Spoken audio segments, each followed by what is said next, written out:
Hello and welcome to Hybrid, powered by chinkseyMEDIA. Greetings. We've got Mr. Tom. Hi, greetings, good evening, and how are you? I'm really impressed with the questions you ask. You're like a cafe philosopher, full of profound insights and virtuoso verbal flourishes. Whoo! Look at this poet. Keep going. And the other person from West Ham Fan TV who is similar to you in terms of those contributions and the Cruyff-esque turns of phrases, our mate Big Dave, who, by the way, sends his regards. Big up Dave, my guy. Yeah, Dave sends his regards. It was interesting, we were just talking about the manager of the season, and I think the person I would give that award to is Keith Andrews. He has done a wonderful job at Brentford. And Brentford's playing that high-octane kind of long ball football, given the resources that they had, and they've lost so many players, Norgard to ourselves, and Buemo. Vissa. They've unearthed a gem of an old-fashioned centre-forward, unusually for a Brazilian, Thiago, but they're doing remarkably well. And I think a lot of plaudits for him, given the limited resources that he's got. In terms of today's performance, well, it was a first half 4-0 win, but I kind of had this sneaking urge for Wigan coming all the way from Greater Manchester and their fans to get a goal. You wanted them to have a goal? That's cute, isn't it? Romantic, sentimental fool that I am. But it's a long way, isn't it? 200, 400 mile round trip. And I saw some of them getting out of the coach, and then some come down on the train from Wigan and Manchester Piccadilly to Euston. And, you've got to give people credit, knowing that they were probably going to lose. That's fantastic. But the thing was, it was a first half workout, wasn't it? And the second half, it just eased off, I think, really, because you don't want to risk injuries. You've got some very demanding games coming up. Wolves next. Wolves next. You're familiar with Wolves, aren't you? Yeah, mixed feelings. Obviously, I want us to win, but I don't want us to crush them because. You sympathise with the small clubs, Yeah. Not that West Ham are small club guys, no, Wolves, your Leyton Orients, your Wigans. 3 times champions in the 50s. Was it 54, 55 and 59? And I think they came second a few. I mean, in those days, in the 50s, it was really Man United, Wolves and ourselves. The major clubs. And then the pub team started to do quite well, didn't they? In the 60s. 61, they did the double.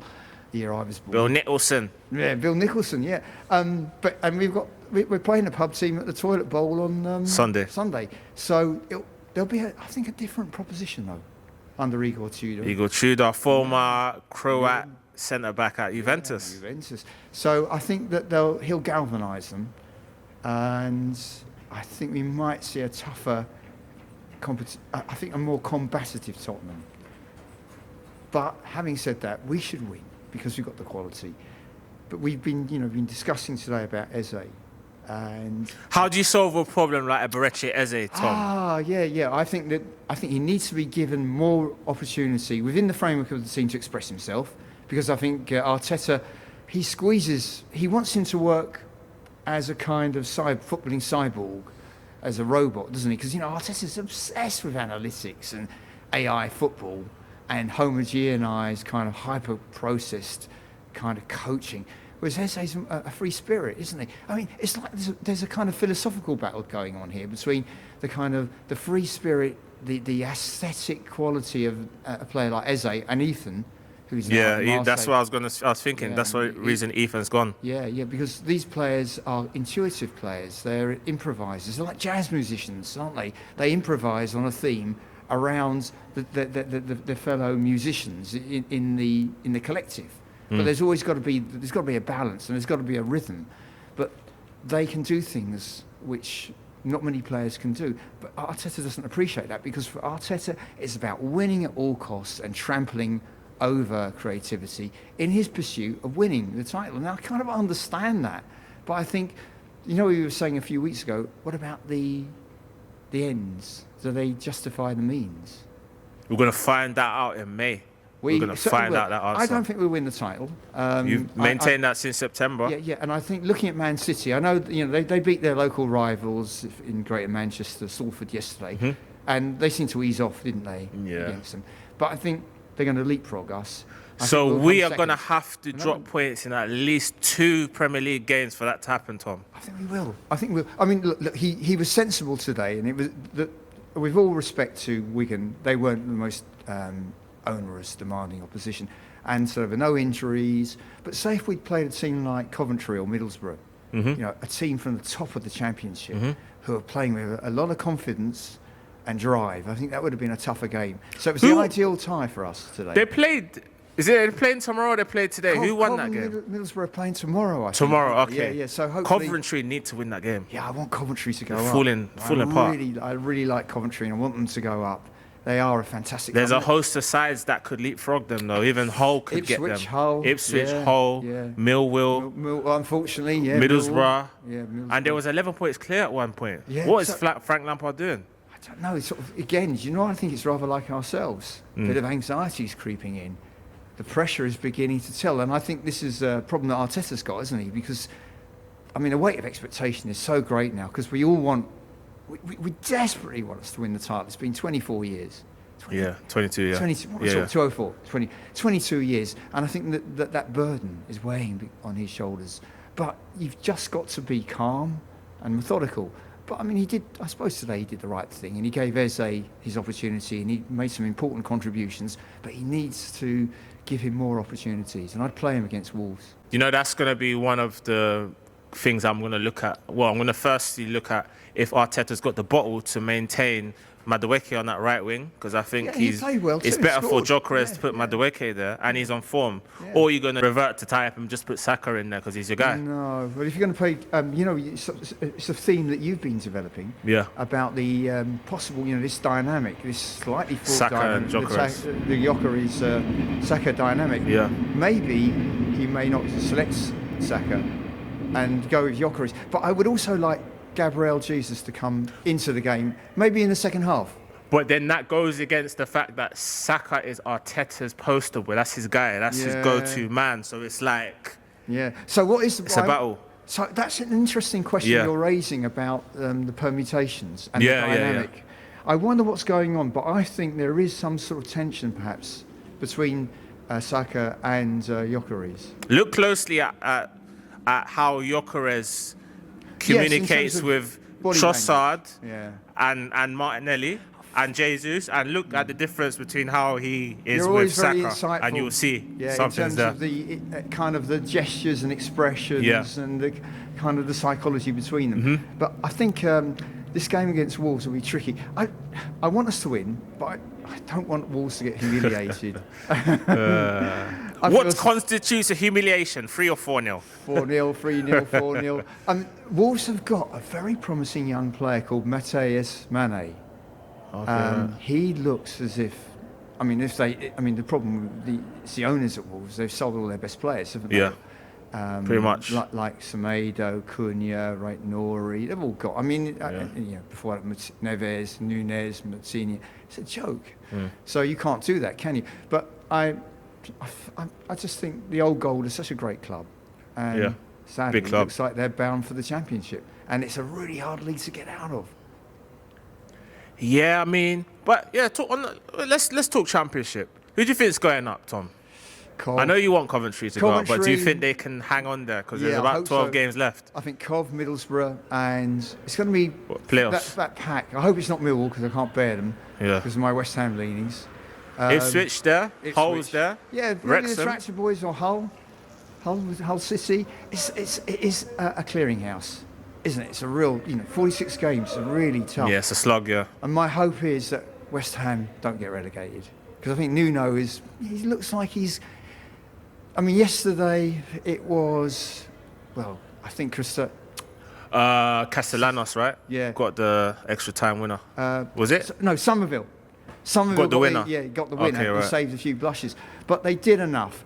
I think they were really unlucky, though. And then Freddie Potts got sent off. Yeah, terrible decision. Right. I think the referee had a tenuous grasp of reality. It was a triumph of mediocrity in terms of all the officiating was pretty poor at that game up at Burton.